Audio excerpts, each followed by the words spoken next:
ধাক্কায় প্রায় দ্বিগুণ ফি বৃদ্ধি করার প্রতিবাদে প্রেসিডেন্সি বিশ্ববিদ্যালয়ে বিক্ষোভ পড়ুয়াদের। উপাচার্যকে ঘেরাও করে বিক্ষোভ ছাত্রছাত্রীদের। নতুন শিক্ষাবর্ষে ভর্তি থেকে শুরু করে পরীক্ষার ফি প্রায় দ্বিগুণ করা হয়েছে। এই বিষয়ে ছাত্রছাত্রীদের জানানো পর্যন্ত হয়নি বলে অভিযোগ। গত কয়েকদিন ধরে এই ফি বৃদ্ধির জেরে বিক্ষোভ বিশ্ববিদ্যালয়ের পড়ুয়াদের। উপাচার্যকে ঘেরাও করে অবস্থান বিক্ষোভ চলছে পড়ুয়াদের। যতক্ষণ না তাদের দাবি মানা হবে ততক্ষণ এই বিক্ষোভ চলবে বলে জানাচ্ছেন পড়ুয়ারা।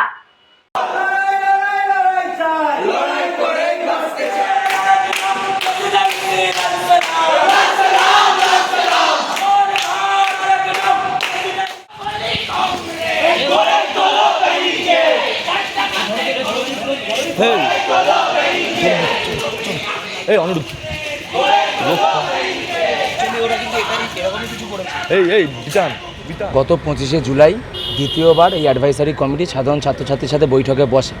সেই 25শে জুলাই আমাদের সামনে একটা প্রপোজাল রাখা হয়, যে প্রপোজালে দেখা পাচ্ছি আমরা প্রায় 178% ফি ইনক্রিজ হয়েছে।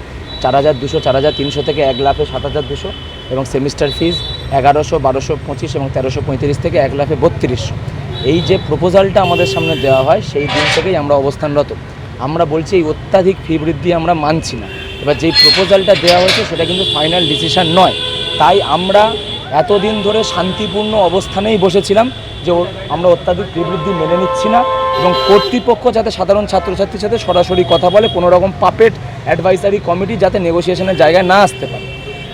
6 দিন শান্তিপূর্ণ অবস্থানের পরে গতকাল আমরা সাধারণ ছাত্রছাত্রী যারা ছিলাম একটা সাধারণ সভা হয়, সেখান থেকে ভিসির কাছে যাওয়ার একটা কথা ওঠে। তো যখন সেই কথাটা চলছে তখনই আমরা দেখি ভিসি স্যার বেরিয়ে যাচ্ছেন কোনো একটা মিটিংয়ে। তখন সকলে মিলে তার কাছে যাই, তার কাছে জিজ্ঞেস করি। আমাদের কথা ছিল যে খুব দ্রুত অবিলম্বে ছাত্রছাত্রীদের সামনে এই অ্যাডভাইসারি কমিটির যে রেকমেন্ডেশন রিপোর্ট, আদতে সারা কথা বলে কি ফাইনাল ডিসিশন নিল, 7,200ই রাখবে নাকি তার থেকে কিছুটা কমাবে নাকি আগে যা ছিল তাই, এই রেকমেন্ডেশন রিপোর্টটা যদি আমাদের সামনে না দেয় তাহলে তো আমরা আন্দোলনটাকে স্টেপ আপ করতে পারছি না, আমরা আন্দোলনটা বৃহত্তর রূপ দিতে পারছি না। সব কিছু টালমাটাল পরিস্থিতি থাকে। 1:30 থেকে 7টা অবধি ভিসি এখানেই বসে থাকেন। ভিসিকে আমাদের স্পষ্ট বলি আপনি একটা লিখিত আশ্বাস দিন, কারণ পূর্ব অভিজ্ঞতা আমাদের আছে।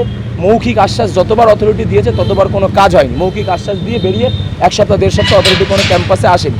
আমাদের একটাই দাবি ছিল, স্যার আপনি কোথাও ওটা লিখে দিন, একটা লিখিত আশ্বাস দিন যে কালকেই মিটিং এবং রেকমেন্ডেশন আমরা পাবো। তিনি সেই লিখিত আশ্বাস দিতে চান না এবং 7টার সময় ভারতের ছাত্র ফেডারেশন ভিসির কাছে যায় এবং ভিসিকে ঘেরাও করে। সেই ঘেরাও এখনও চলছে, এখন ভিসি নিজের রুমে আছে।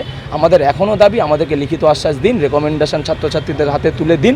ছাত্রছাত্রীদের কনসাল্ট ছাড়া কোনো রকম ফি বৃদ্ধি করা যাবে না। তাহলে কি কর্তৃপক্ষ আপনাদের সঙ্গে কিছুতেই বাই রিটেন লিখে দিচ্ছে না রিটেন লিখে দিচ্ছে না। এবং আমরা এটা বুঝতে পারছি না, একটা কাগজ যেটা ডিসিশন তো নেমে তো সেটা তো দেখাতে হবে। 1 সপ্তাহ হয়ে গেল, একটা কাগজ কেন আমাদের সামনে দেখাতে পারছে না?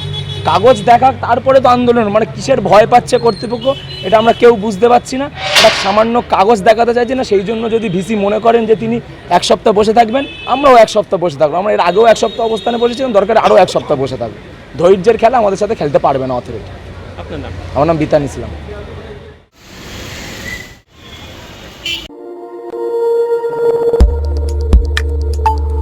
আমাদের সাথে থাকুন এবং দেখতে থাকুন নিউজ প্রাইম টাইমস, আপনাদের সাথে আপনাদের পাশে।